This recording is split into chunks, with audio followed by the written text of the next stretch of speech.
आता जस्ट दवाखान्यात आलो मी. तुम्हाला तर माहितीच आहे बाहेर काय वातावरण चालू आहे, किती पाऊस चालू आहे.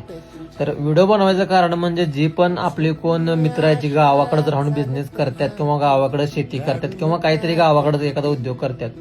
तुम्हाला असं कधी वाटत असेल की अरे याचे किती भारी आहे, हा शहरामध्ये राहतो किंवा असा पगार कमवते एवढे काय असेल. तर भावा, रिअल लाईफ वेगळी आणि रिअल लाईफ वेगळी. अक्षरशः गोळ्या बिळ्या खाऊन आलो, इंजेक्शन घेऊन आलोय, तरी उद्या मला सुट्टी घेऊ शकत नाही. उद्या मला प्लस जॉबला जाणं भाग आहे. आणि मेकॅनिकल असं आयटी सगळ्यांचीच अवस्था आहे. आयटी मध्ये अक्षरशः फेज 1 फेज 3 हिंदोडीला पाण्यातनं लोकांना जावं लागतं आणि ट्रॅफिकमध्ये 2-2 1-1 तास थांबावं लागतं सगळ्यांनाच, म्हणजे मी इन्क्लुडिंग सगळे. तर तुमची लाईफ भावानं एकदम भारी आहे. तुम्ही खाऊन पिऊन सुखी समाधानी तुमच्या आई वडिलांजवळ आहे, महत्वाचं ते आहे. पैशाचं काय हो, इथं पैसे राहतोय म्हणजे काय, इथं 15-20 हजार रुपये रेंट आहे, तर नुसतं 1 BHK एवढं सोपं नाही.